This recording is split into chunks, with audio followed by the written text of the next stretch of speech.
Hello friends, स्वागत है आपका आपके अपने YouTube channel Saraswati English classes में। मैं समीर सिंह आज लेकर आया हूं आपके लिए रॉबर्ट ब्राउनिंग, जिसे कहा जाता है मास्टर ऑफ ड्रामेटिक मोनोलॉग। उनकी बेहतरीन एक मोनोलॉग पोएम है जिसका नाम है माई लास्ट डचेज, मेरी आखिरी डचेज। डचेज एक नोबल वुमन होती है जो ड्यूक की पत्नी को कहा जाता है। तो यहाँ पर एक ड्यूक है, उसकी वाइफ है और बहुत सारे कैरेक्टर्स हैं जो लाइन बाय लाइन एक्सप्लेनेशन से पहले ही आपको मैं पॉइंट्स वाइज दे दूंगा।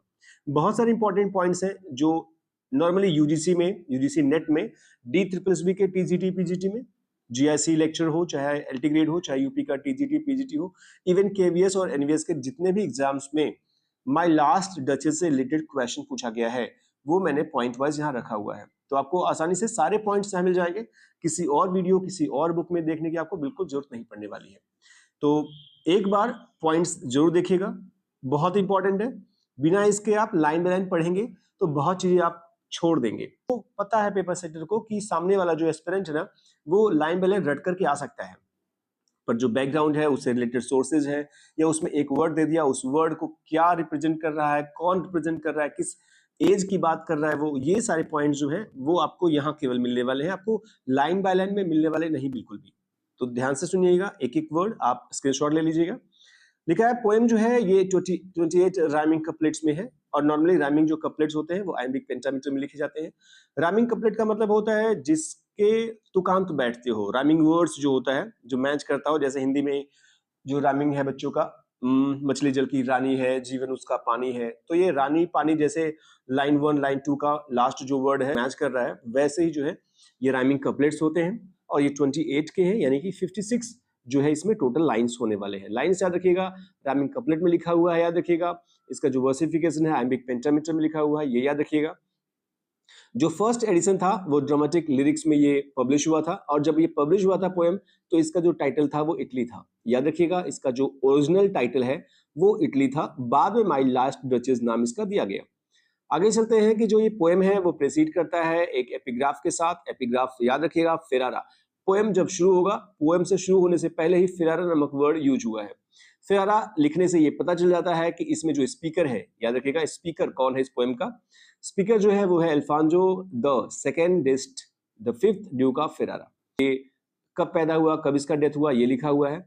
यहाँ आगे लिखा हुआ है कि ये जो है 1558 में जब ये 24 ईयर का था तो इसने शादी किया लुक्रेजिया दी कॉस्मो दी मेडिची, एक लड़की है जो 13 ईयर ओल्ड थी और वो थी daughter of Cosmo the Medici की। लुक्रेजिया लास्ट डचेज है, यानी इसी की मौत हुई है, जिसके बाद ये बंदा जो ड्यूक है दोबारा शादी करने की कोशिश कर रहा है। आगे लिखा भी हुआ है यहाँ पर कि जो ड्यूक है वो दोबारा शादी करने वाला है, क्योंकि अभी अभी वो विडोड हुआ है, उसकी वाइफ अभी भी उसका डेथ हुआ है। अगर गेस करें हम कि कैसे डेथ हुआ, तो ये माना जाता है कि उसने किल किया, उसने हत्या की।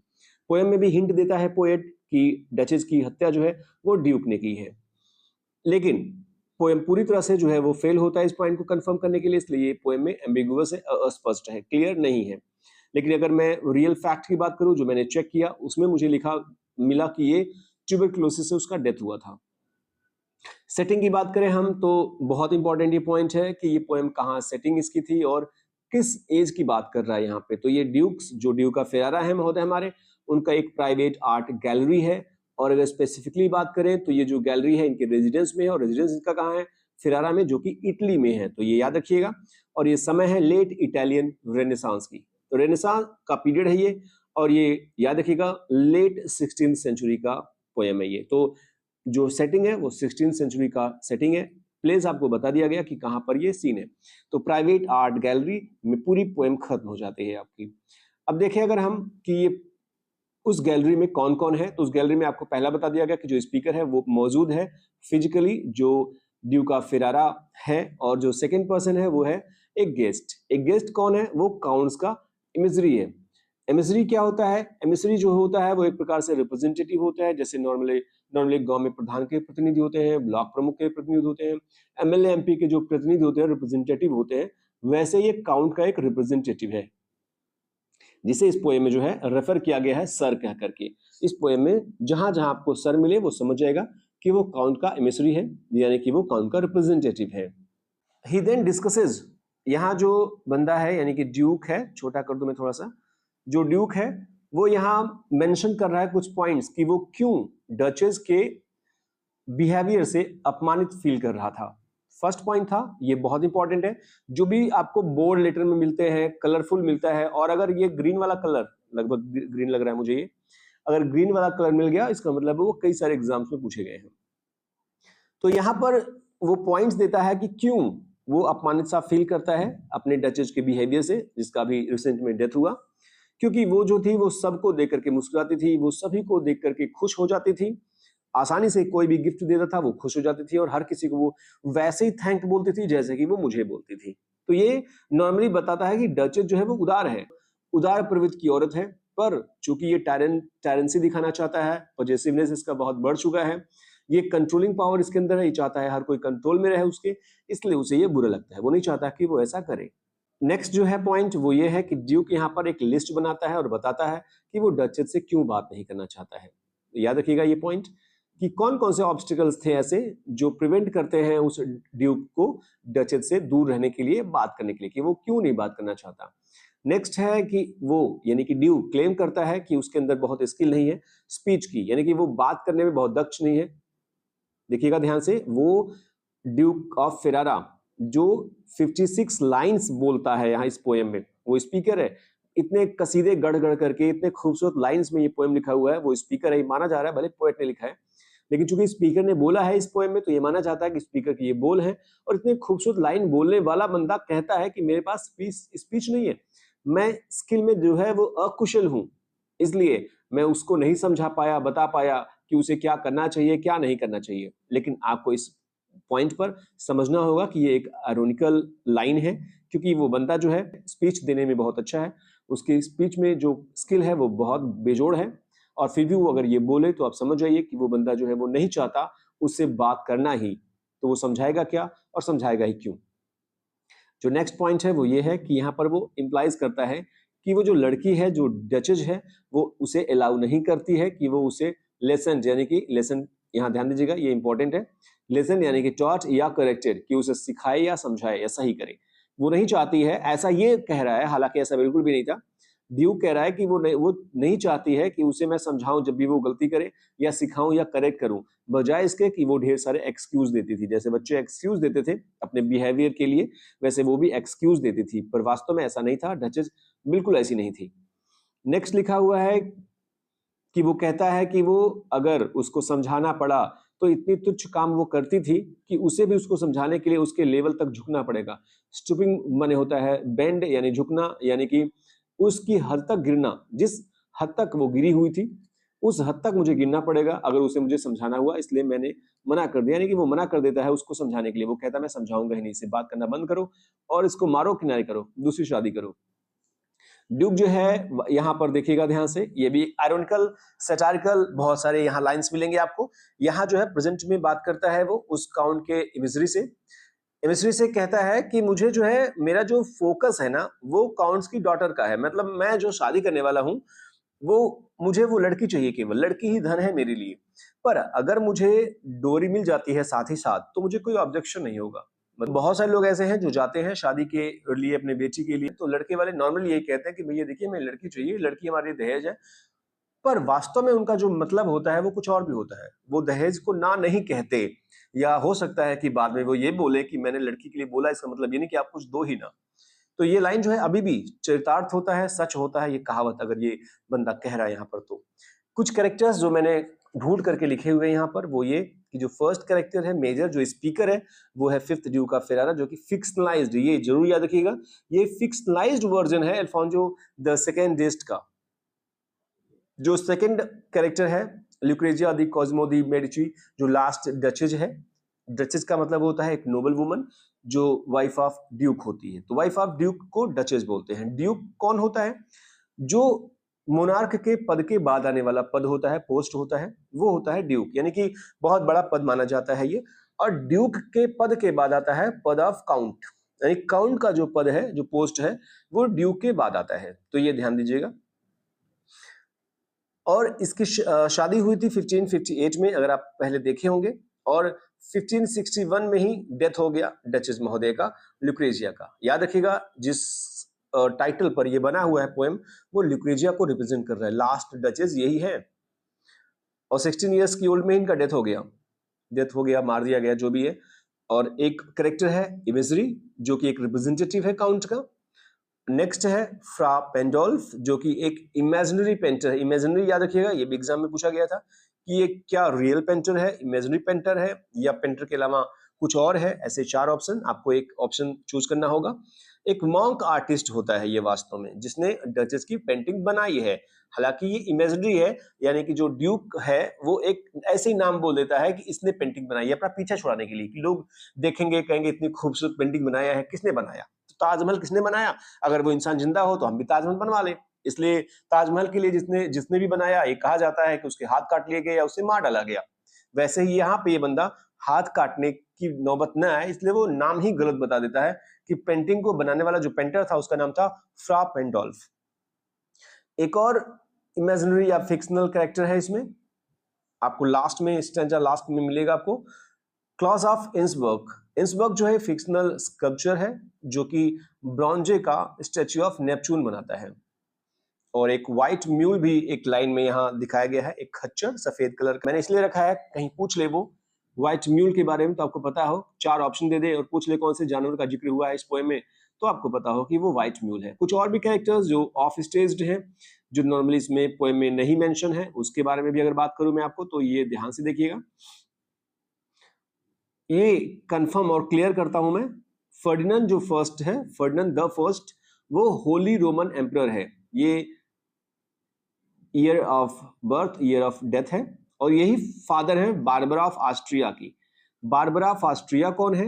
ये ड्यूक की इंटेंडेंट ब्राइड है, यानी कि जिससे शादी करने वाला है ये ड्यूक ऑफ फेरारा, उसकी होने वाली ये दुल्हन है, बारबरा ऑफ ऑस्ट्रिया। और यहां लिखा है ये daughter of Ferdinand de first है। नेक्स्ट जो पॉइंट है वो है फर्डिनेंड द सेकंड। ये कौन है? ये है काउंट ऑफ टारोल। आप काउंट जो सुनोगे इस पोएम में बार बार ना, ये यही महोदय है काउंट ऑफ टारोल। लेकिन ये वास्तव में फादर नहीं होते हैं, ये होते हैं बारबरा के ब्रदर। ध्यान दीजिएगा, ये होते हैं बारबरा के, जो जिसकी शादी होने वाली है उसके भाई होते हैं। और ये इनको टास्क दिया गया है अपने पिता के द्वारा, राजा के द्वारा, कि जाके नेगोशिएट करो कि शादी कैसे होगी, कैसे शादी करेगा वो, कितना दहेज लेगा वो, या किन किन चीजों की मांग कर रहा है वो बंदा। जैसे कि आपको लास्ट में मिलेगा कि वो दहेज की इच्छा व्यक्त करता है। जो नेक्स्ट पॉइंट है, ये ऑफ स्टेज करेक्टर नहीं है, ये करेक्टर मेंशन है पहले से ही, पर यहाँ प्रॉपर नाम इसका दिया है मैंने, निकोलास मैड्रज, जो कि काउंट का एंट्राज है। एंट्राज मतलब होता है दल या उसकी टीम का। और ये एमिसरी, यही एमिसरी है जो एड्रेस किया गया इस पोएम में, यानी कि उस आर्ट गैलरी में ड्यूक ऑफ फेरारा के साथ यही बंदा है गेस्ट।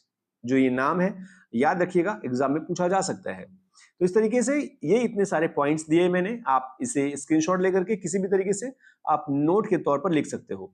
ये इमेज दे दूं मैं ताकि आपको आसानी से समझ में आए ये स्टोरी या ये पोएम। मान लीजिए ये है महोदय हमारे ड्यूक ऑफ फेरारा, और ये है इमेजरी यानी कि दूत, यानी कि वो रिप्रेजेंटेटिव जो यहाँ पर आए हुए हैं इनकी बात को सुनने के लिए। और ये वो पेंटिंग है जिसे ये दिखा रहे हैं। पेंटिंग किसकी है आपको पता चल गया, लुक्रेजिया का, जो कि लास्ट डचेज है, इनकी डेथ वाइफ। अब चलते हैं, शुरू करते हैं पोएम को। यहां ध्यान से देखिए, ये जो पोएम है शुरू होता है फेरारा वर्ड से, जो कि एक एपिग्राफ के रूप में लिखा हुआ है, जो मैंने आपको बता दिया था, तो आप उसे ध्यान दीजिएगा। अब लिखा है दैट्स माई लास्ट डचेज। अब ये बंदा पेंटिंग की तरफ इशारा करते हुए कहता है कि ये मेरी लास्ट डचेज है, यानी कि पिछली वाली जो मेरी डचेज है ये है ये, यानी अब ये इशारा कर रहा है कि आने वाली जो है वो तुम्हारे घर की होंगी, और ये पिछली वाली है। पेंटेड ऑन द वॉल, जो वॉल पर पेंटेड है, जो वॉल पर टंगी हुई है। लुकिंग एज इफ, मानो ऐसे दिख रही हो, शी वर अलाइव, जैसे कि वो जीवित हो। I call that piece a wonder, मैं तो जब इसे देखता हूं तो मैं कहता हूं कि जो पीस है, यानी कि जो पेंटिंग है, वो एक आश्चर्य से कम नहीं है। अब जब देखता हूं इसे तो आश्चर्य से कम नहीं लगता, क्योंकि मुझे बड़ा शानदार लगता है ये। फ्रा पेंडोल्फ्स, देखो आपको ये नाम, इमेजिनरी नाम आपको दे दिया गया कि ये बंदा जो है इसके हैंड से वर्क्ड बिजली अ डे, एक दिन बड़े व्यस्तम तरीके से उसने ये अपने हाथ चलाया, यानी कि उसने बड़ी मेहनत से इसे बनाया। यानी कि ऊपर वाला जैसे होता है फुर्सत से किसी को बनाता है, वैसे बड़े फुर्सत से इस बंदे ने बनाया इस पेंटिंग को। एंड देयर शी स्टैंड्स, और देखो वो वहां पड़ी हुई है। पड़ी हुई है का मतलब पेंटिंग के रूप में बनी हुई है वहां। ये है विल्ट, विल्ट का मतलब होता है विल इट, ये विल इट है। Will it please you sit and look at her, सीधे सीधे आप कह सकते हो यहाँ पर कि क्या आप बैठोगे और इस पेंटिंग को देखना चाहोगे, क्वेश्चन मार्क। क्योंकि ये बंदा जो है, नीचे ढेर सारे लोग आए हुए हैं, जिसमें ये जो गेस्ट है यहाँ पर, जो साथ में आपको दिखाया मैंने उस आर्ट गैलरी में, उसको लेकर के, उस गेस्ट जो इतने सारे लोग होते हैं उनमें से उस बंदे को उठाता है, क्योंकि वो रिप्रेजेंटेटिव है, और लेकर के वो अपने आर्ट गैलरी में आता है और वो बताना चाहता है कुछ। जैसे ये वैसे ही होता है जैसे कि किसी को दहेज के बारे में या किसी और चीज के बारे में बात करनी हो अगर, तो वो किससे बात करेगा, वो प्रतिनिधि से बात करेगा। उसका भाई जो है वो इन बातचीत करने में थोड़ा सा माहिर नहीं है, इसलिए वो नहीं आता है और वो नीचे ठहरता है। लड़की का भाई, बारबरा का भाई जो है फर्डिनेंड II, वो नीचे रह जाता है और वो भेज देता है अपने रिप्रेजेंटेटिव को और कहता है कि तुम जाओ और बात करो, देखो कितने में मान जाता है ये बंदा। तो उसको लेकर के जाता है वो, और जब लेकर के जाता है तो अपना गाथा सुनाना शुरू कर देता है, अपने पहले वाली पत्नी के बारे में बताता है। वो ऐसे बताता है मानो कि जैसे कि कोई जा रहा हो लड़की को देखने के लिए, तो लड़का वाला जो है वो बातें करता है कि पहले वाले आए थे मेरे पास तो वो एक बंगला दे रहे थे, एक 40 लाख का फॉर्च्यूनर दे रहे थे या कुछ और गाड़ी दे रहे थे मुझे। तो वो इस तरीके से बताता है, सामने वालों को डायरेक्टली वो नहीं कहता है कि जितना वो दे रहे थे उससे ज्यादा चाहिए वरना मैं नहीं करने वाला, लेकिन वो इस तरीके से घुमाता है वो कि सामने वाला समझ जाता है कि ये कह भी नहीं रहा है और कह भी रहा है। तो यहाँ ऐसा ही कुछ हाल है। उस आर्ट गैलरी में वो लेकर के जाने का जो उद्देश्य है वो यही है कि वो जो गेस्ट है वो समझाए उसे कि किस तरीके से क्या है उसकी डिमांड, अगर ज्यादा है तो उसे समझाए कि इस तरीके से नहीं हो पाएगा, आप इतना कर लो इतना कर लो। क्योंकि राजा जा करके, राजा का लड़का जा करके जो निगोशिएट करे वो अच्छा नहीं लगता ना, इसलिए ऐसे लोगों को भेज दी जाती है। तो ये बंदा उसे दिखा रहा है और कह रहा है कि क्या तुम बैठना चाहोगे या क्या आप बैठना चाहोगे और देखना चाहोगे उसे, जो टंगी हुई है पेंटिंग। आई सेड, मैंने कहा, फ्रा पेंडोल्फ। अब ये बंदा कह रहा है थोड़ा सा किनारे जाकर के कि मैंने जो फ्रा पेंडोल्फ का नाम लिया ना वो बाय डिजाइन लिया है। डिजाइन का मतलब होता है जानबूझ करके, इंटेंशनली मैंने उसका नाम लिया है, वास्तव में ऐसा बंदा कोई है ही नहीं। क्यों नाम लिया है मैंने? फॉर का मतलब होता है बिकॉज, क्योंकि। आपने पढ़ा होगा फॉर के बारे में कि ये प्रीपोजिशन नहीं है, ये कंजक्शन है, इसलिए इसका मतलब होता है because. Because never red strangers like you, क्योंकि आप जैसे जो स्ट्रेंजर्स आते हैं ना, जो अजनबी आप जैसे हमारे यहाँ आते हैं, आर्ट गैलरी को देखने आते हैं, वो बिल्कुल भी रीड मतलब होता है पढ़ना नहीं, बल्कि रीड का मतलब होता है समझना। वो बिल्कुल भी समझ नहीं पाते। क्या समझ नहीं पाते? इस पिक्चर के काउंटेनेंस को। काउंटेनेंस का मतलब होता है फेशियल एक्सप्रेशन को। तो जो ये पिक्चर टंगा हुआ है, ये जो इतने सारे पिक्चर टंगे हुए हैं, इसमें क्या फेशियल एक्सप्रेशन बता रहा है, इसको समझ नहीं पाते हैं आप जैसे लोग। और जब समझ नहीं पाते हैं तो पेंटर का नाम पूछते हैं, पेंटर की प्रकृति के बारे में पूछते हैं, और चूंकि मैं नहीं चाहता कि मैं बताऊं उस पेंटर के बारे में, बता दूंगा तो लोग ऐसे पेंटिंग्स बनवा लेंगे, इसलिए मैं गलत नाम बता दिया। ये हमें बता रहा है पोएट स्पीकर के माध्यम से, ड्यूका फेरारा के माध्यम से। और क्यों नहीं समझ पाते? आगे लिखा है the depth and passion of its earnest glance. Earnest glance का मतलब है आपका सीरियस या हार्टफुल लुक, यानी कि जो गहराई है उसमें, इस पेंटिंग में जो जुनून छिपा हुआ है, जो एक सीरियस नजरिया है डचेज का, वो ये लोग समझ नहीं पाते हैं। और जब समझ नहीं पाते हैं तो क्या करते हैं? But to myself they turn. तब ये लोग जो स्ट्रेंजर्स होते हैं, दे मीन्स स्ट्रेंजर्स, तो ये मेरी तरफ मुखातिब होते हैं, मेरी तरफ मुड़ते हैं, मेरी तरफ टर्न करते हैं। क्यों टर्न करते हैं? आप इस ब्रैकेट वाले पार्ट को थोड़ी देर के लिए छोड़ दीजिए। And seemed as they would ask me, और ऐसा लगता है कि वो मुझसे कुछ पूछने वाले हैं। मेरी तरफ मुड़ते हैं और पूछने वाले हैं।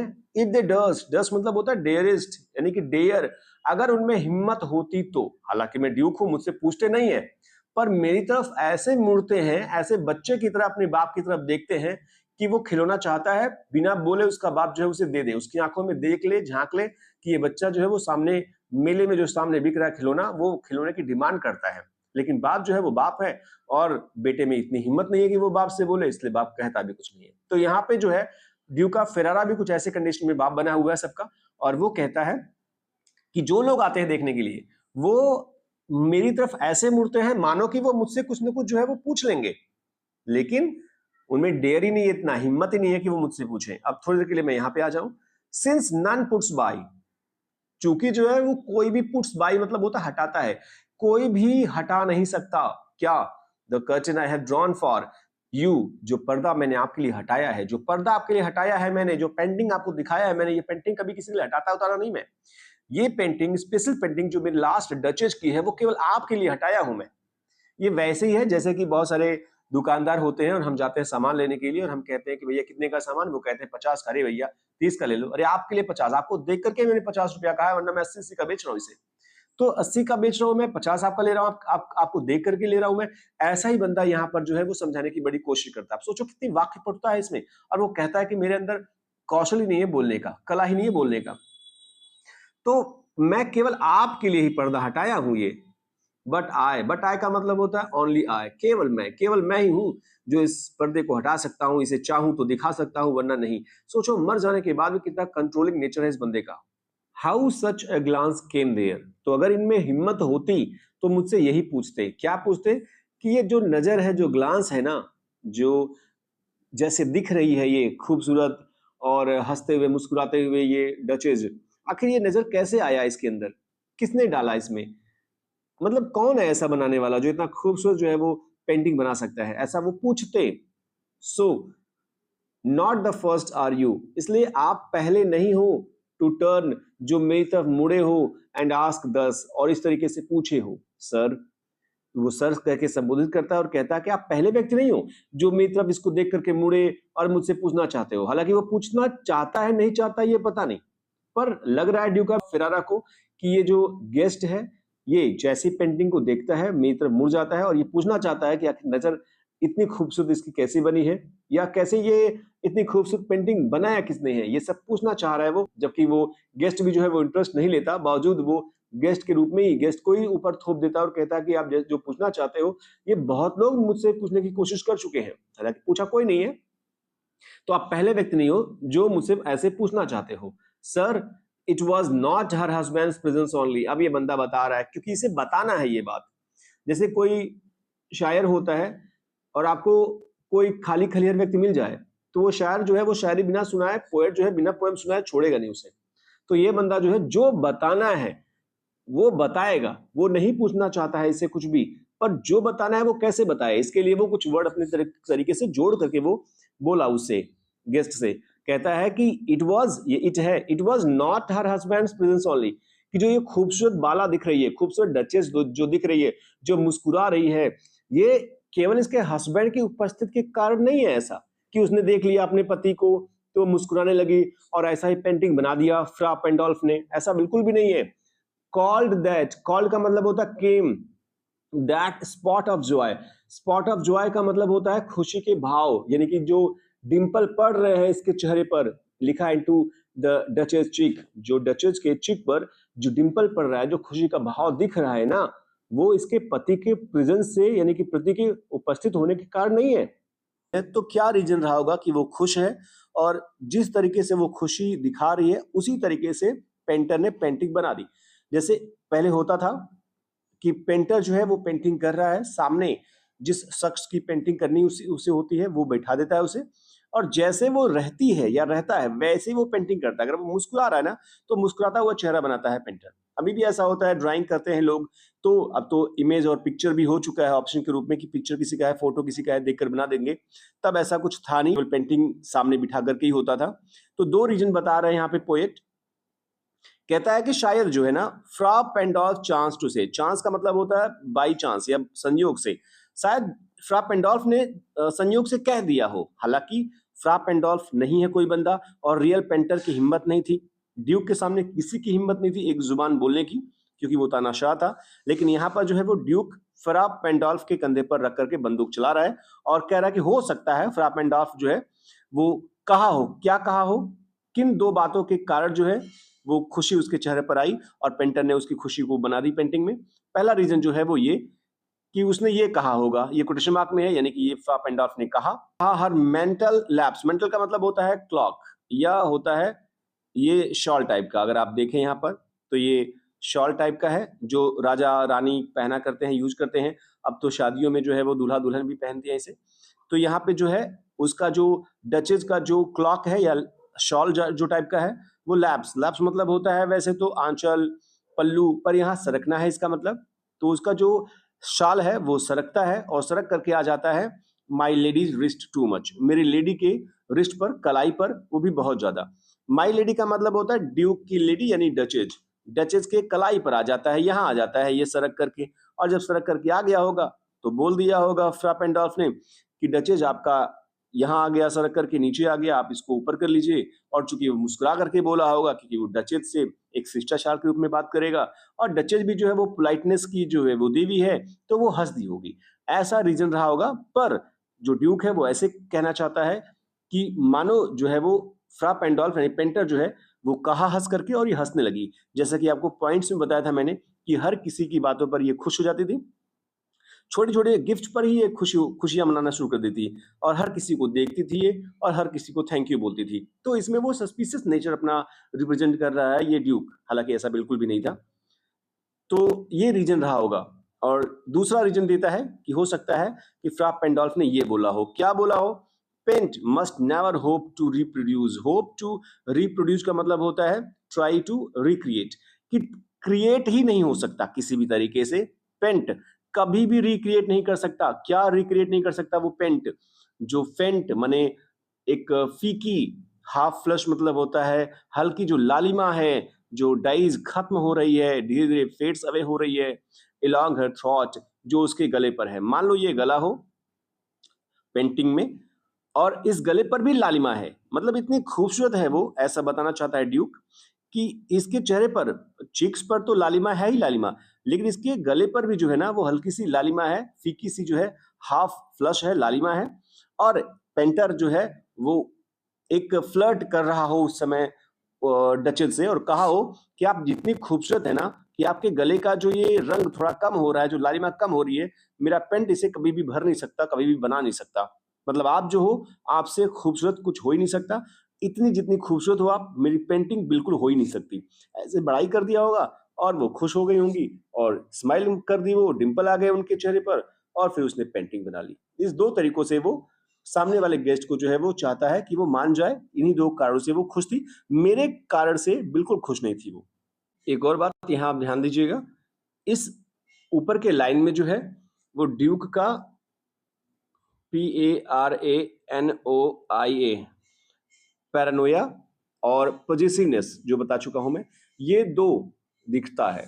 तो पैरानोया याद रखिएगा, ये वर्ड पूछ सकता है एग्जाम में, और उसका पॉजिटिवनेस, उसका टेरेंसी जो है ऊपर के लाइन में दिखता है।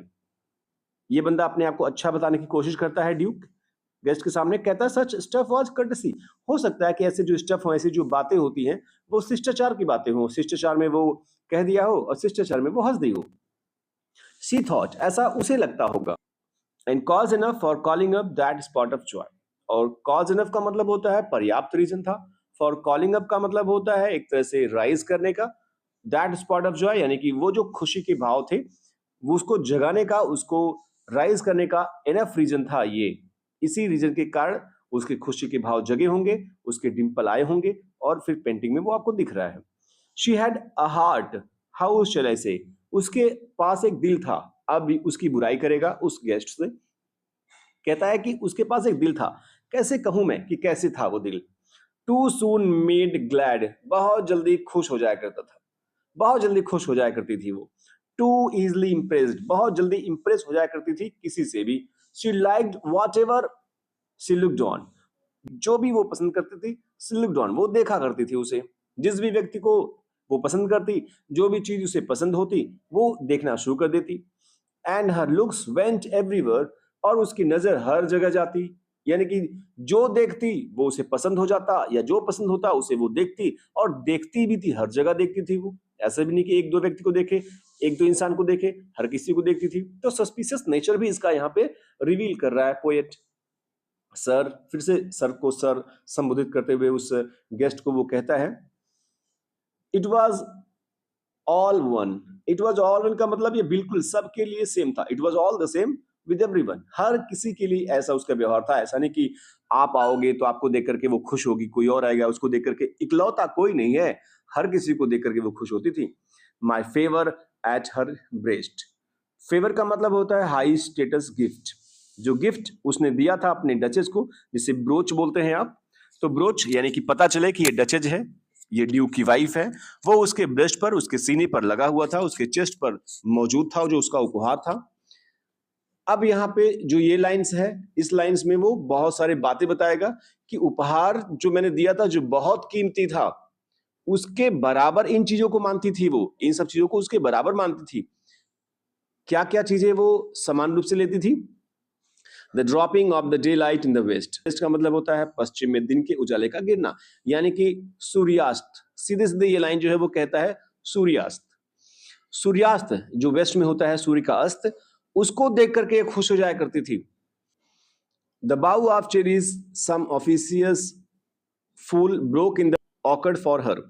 तो यहां कहता है वो दूसरे कौन सी चीजें थी जिससे वो खुश हो जाया करती थी? अगर चेरी की टहनियों को कोई भी, सब मतलब कोई भी महल की जो भी, फूल मतलब होता है नौकर, कोई भी नौकर जो ऑफिशियस हो, तुच्छ छोटा से छोटा नौकर भी अगर जा करके बागीचे से उसके लिए तोड़ करके ला करके दे दिया चेरीज को, चेरीज की टहनियों को, वो खुश हो जाया करती थी। आगे है, किन किन चीजों से खुश होती थी? द व्हाइट म्यूल, वो सफेद खच्चर, शी रोड विद, जिसके ऊपर वो सवारी करती थी, राउंड द टेरिस, टेरिस पर जो है वो राउंड करती थी, क्योंकि वो ज्यादा बाहर जाने की इजाजत ही नहीं देता था, तो टेरिस पर ही जो वो घुमा करती थी अपने खच्चर पर बैठ करके। इन सब से वो खुश हो जाया करती थी। And all and each would draw from her alike, सारे के सारी चीजें उसके लिए समान लगती थी। अलाइक मतलब समान। The approving speech, approving speech का मतलब होता है तारीफ के शब्द, और वो फिर तारीफ करने लगती थी, थैंक यू करने लगती थी सबको। मतलब इन चीजों पर, छोटी छोटी चीजों पर वो खुश हो जाया करती थी, जबकि मेरा इतना बड़ा तोहफा दिया, मेरे लिए कोई मतलब ही नहीं था। मेरे तोहफे से भी उतनी ही खुशी जितनी की खुशी हो रही है उसको व्हाइट म्यूल पर बैठ करके, या ऑर्किड से बंदे ने अगर तोड़ करके चेरीज दे दिया उससे इतनी खुश हो रही है, शाम हो रहा है, सूर्यास्त हो रहा है, उससे भी इतनी खुश हो रही है। और ब्लश एटलीस्ट, अगर थैंक यू नहीं भी बोलती थी, तारीफ के शब्द नहीं बोलती थी अगर वो, तो ब्लश करती कम से कम, तो कम से कम वो देख करके मुस्कुरा देती। और ये इस बंदे को नागवार था, अच्छा नहीं लगता था। शी थैंक्ड मैन, और ये आदमियों को थैंक कहती थी। गुड एपिस्ट्रोफे का मार्क है, चलो अच्छा है, ठीक है, कम से कम मान लेता हूं मैं कि वो लोगों को थैंक कहती थी, शुक्रिया देती थी। बट पर थैंक्ड समहाउ, पर कैसे देती थी वो thank you? I know not how, मुझे समझ में नहीं आता था कैसे, क्यों, किस बात पर, इन छोटी छोटी चीजों पर मुझे बिल्कुल समझ में नहीं आया कभी। As if she ranked, ranked मतलब होता है कंसीडर, और वो मानती थी ऐसे जैसे कि वो कंसीडर कर रही है मेरे गिफ्ट को, of A 900 years old name, 900 साल, ये हाइपरबोलिक है, 900 सालों का जो मेरा नाम है, जो मेरा एक पुश्तैनी नाम कमाया हूं मैं, इसका जो गिफ्ट मैंने उसको दिया है डचेस के रूप में, विद एनीबॉडीज गिफ्ट, वो किसी भी गिफ्ट के बराबर हो जाती है। मतलब वो हर गिफ्ट को कंसीडर करती है मेरे 900 साल के इस वंशवादी जो गिफ्ट है। तो जो डचेस का ब्रोच दिया हूं मैं उसको, ये 900 सालों का कमाया हुआ धन है मेरा, और उसको दे देता हूं मैं, पर ये जो है वो बाकी सबके गिफ्ट के बराबर कर देती है। Who had stooped to blame this sort of trifling? अब ये कहता है कि ऐसी छोटी बातों पर उसे टोकना खुद को नीचा गिराना है। अब ऐसी छोटी बातों पर, ट्रिफलिंग माने तुच्छ बातों पर, ऐसे छोटी बातों पर अगर मैं ब्लेम करने के लिए स्टूप करूं, झुकूं, यानी उसके हद तक नीचे गिरूं, तो नीचे गिर चुकी है, लोगों से ऐसे वो बिहेव करती है। अब उसको अगर समझाना हो मुझे, तो मुझे भी उसके जैसे नीचे गिरना होगा। अब यहाँ ड्यूका फेरारा कहता है, even had you skill in speech, मान लो अगर आपके अंदर जो है वो बोलने की कला है, बोलने में आप बहुत निपुण हो, विच आई हैव नॉट, जो कि मेरे में नहीं है, मैं बोलने में बहुत निपुण नहीं हूं, ऐसा ये बंदा बोल रहा है, हालांकि आपको पता है कि ये बोलने में बहुत निपुण है, ये आयरनी है। 56 लाइंस जो है वो इसने ही बोला, और इतने कसीदे गड़गड़ करके बोला है कि आपको अंदाजा लग गया होगा कितना वाक्यपच है ये। और फिर भी कहता है कि आपके अंदर जो बोलने की कला है वो मेरे अंदर नहीं है। टू मेक योर विल, और अगर आपकी तरह मैं भी बोलने के योग्य होता, मेरे अंदर भी वो स्किल होती, तो मैं क्या करता? To make your will quite clear, तो अपनी इच्छाओं को मैं पूरी तरह से क्लियर कर देता। टू सच एन वन, इस तरीके से उस डचेस से क्या क्या मैं अपनी इच्छाओं को क्लियर करता, क्या क्या साफ साफ अपनी इच्छाओं को बताता उस डचेस से। कोटेशन मार्क में है, बताता, बताया नहीं, ये कोटेशन मार्क में है, ये बताता। जस्ट दिस और दैट, कि ऐसा मत करो, वैसा मत करो। इन यू, जो तुम्हारे में है ना, जो ऐसा वैसा जो तुम करती हो, वो डिस्गस्ट मी, वो मुझे अपमानित सा करता है, मुझे अच्छा नहीं लगता है कि जो भी तुम इधर उधर ऐसे तैसे करती हो। हियर यू मिस, ये भी कहता तुम मिस कर दी यहाँ पे, तुम्हें वहां नहीं जाना चाहिए था, तुम्हें ये काम नहीं करना चाहिए था, तुम ऐसे कपड़े पहन के नहीं आ सकती थी, तुम वहां नहीं जा सकती थी। तो ये सब मैं कहता उससे, या ये भी कहता और देयर एक्सीड द मार्क, कि तुमने एक्सीड कर दिया है अपने मार्क को, अपनी लिमिट को, अपनी हदों को पार कर दिया है तुमने, ये सब बोलता मैं। और अगर she late herself B listen so, और अगर मान लो कि वो अपने आप को लिसनड, करेक्ट करने का या सिखाए जाने के लिए सहमत भी हो जाती, वो ये भी कहती ठीक है अच्छा मुझे डांट लो, मुझे समझा लो, nor plainly set her wits to yours, तब भी आप ये मत मानो, प्लेनली का मतलब होता है स्पष्ट रूप से, सेट मतलब होता है यूज, हर विट्स मतलब अपने दिमाग को, टू योर्स माने अगेंस्ट यू, कि वो अपने दिमाग को आपके खिलाफ न लगाए, यानी कि इसके बाद भी अपने दिमाग को आपके खिलाफ लगाएगी, कुछ न कुछ कांड करेगी वो बाद में। फॉर सूथ का मतलब यहाँ पर है for heaven's sake and made excuse, भगवान के लिए, मतलब वो मान लो कसम भी खाती हो, कुछ भी करती हो, और बाद में फिर वो क्या करेगी, वो एक्सक्यूज करेगी, बहाने बनाएगी, कुछ न कुछ वो बहाना बनाएगी, जैसे बच्चे बहाने बनाते हैं गलतियां करने के बावजूद भी। तो चूंकि वो ऐसा करती गई और मुझे ये अच्छा नहीं लगा। Even then would be some stooping, इसमें भी अगर मैं ऐसा उसे कहता भी ना, मैं उसकी तरह जो है नीचे गिर करके उसे समझाने की कोशिश करता, डांटता, लेसन करता उसे, तो इसमें एक झुकने की बात आ जाती, स्टूपिंग की बात आ जाती। And I choose never to stoop, और मैंने इसलिए चूज किया कि मैं कभी झुकूंगा नहीं, कभी उसके हद तक गिरूंगा नहीं, कभी उसे समझाऊंगा नहीं। ओ सर, ये कहता अरे सर, से स्माइल, मुस्कुराती थी वो, इसमें कोई संदेह नहीं है। Whenever I passed her, जब भी मैं उसके बगल से गुजरता था वो मुस्कुराती थी। But who passed without much the same smile? लेकिन ऐसा कौन है जो गुजरता और वो उतने ही स्माइल से नहीं मुस्कुराती, यानी कि मेरे कारण नहीं, सब जो भी उसके बगल से गुजरता वो मुस्कुरा देती थी, मुझे इतना बुरा लगता था उसका मुस्कुराना। दिस ग्रीव, और ये बढ़ता गया, ये बढ़ता गया, ये कांड करती गई, ये मुस्कुराती गई, हंसती गई, थैंक यू बोलती गई, और फिर मेरे अंदर पेशेंस नहीं रहा, मैंने क्या किया, आई गेव कमांड्स, मैंने निर्देश दिया, आदेश दिया अपने लोगों को, then all smile stop together, और सारे के सारे खुशियां उसकी छिन गई, बंद हो गई, रुक गई। देयर सी स्टैंड्स, अब देखो वो वहां पड़ी हुई है, एज इफ अलाइव, जैसे कि वो जीवित हो अभी भी। यानी कि यहाँ पर जो है ये एग्जाम में आया हुआ था कि ये जो लाइन है ये क्या शो हो रहा है, क्या शो करता है, ड्यूक के कौन से इरादे शो करता है, तो ये शो करता है जिसने वो एविल रास्ता अपनाया, यानी कि यहाँ पर उसने अपने सिपाहियों को या अपने सेनापतियों को आदेश दिया कि इसकी हत्या कर दो, मर्डर कर दो। ये एक हिडन जो है वो यहाँ पर हिंट्स है। नेक्स्ट है विल इट, ये फिर से है will it please you rise, अभी इसके पहले बोला था कि आप कृपया बैठेंगे और देखेंगे पेंटिंग को, अब कहता है कि क्या आप उठेंगे, कृपया उठिए यहां से। We will meet the company below, जो कंपनी, जो लोग नीचे हैं, जो वेट कर रहे हैं, अब हम उनसे मिलने जाएंगे।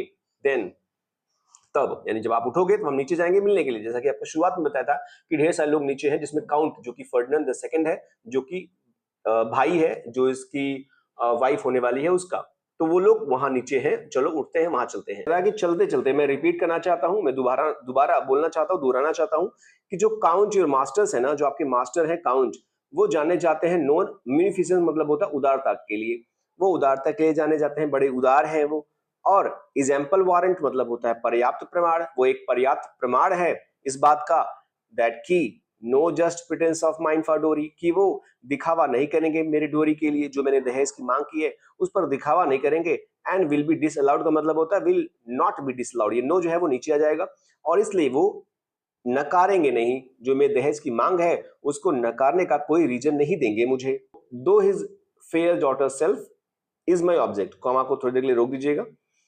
हालांकि ये बंदा थोड़ा बहाना करता है, हालांकि जो खूबसूरत लड़की है ना, जो काउंट की लड़की है या जो काउंट की बहन है, इज माई ऑब्जेक्ट, वही मेरी ऑब्जेक्ट है, वही मेरी दहेज है, मैं वही चाहता हूं लेना। As I was at starting, जैसा कि मैंने स्टार्टिंग में डिक्लेयरली बोल दिया था। एवोर्ड मतलब होता है कसम खाना या डिक्लेयर्ड ओपनली, मैंने पहले ही बोल दिया था कि मुझे लड़की से शादी करनी है, वही मेरा उद्देश्य है, पर अगर दहेज मिलना होगा तो दहेज के लिए नकारना मत, दहेज दे देंगे मुझे, मैं मना नहीं करूंगा। ने मतलब होता है no, we will go together down sir, नहीं नहीं सर आप रुको मत यहाँ पे, आप चलो हमारे साथ, हम दोनों साथ में चलेंगे नीचे। नोटिस नेपच्यून, अच्छा चलते चलते ये भी ध्यान दीजिएगा, ये ड्यूक कह रहा है गेस्ट से, चलते चलते ये भी ध्यान दीजिएगा, देखिए नेपच्यून को, जो कि एक मूर्ति वहां एक और बनी हुई है, दो, हालांकि टेमिंग सी हॉर्स, जो कि टेमिंग का मतलब होता है कंट्रोलिंग, जो कि एक सी हॉर्स को, समुद्री घोड़े को कंट्रोल कर रहा है।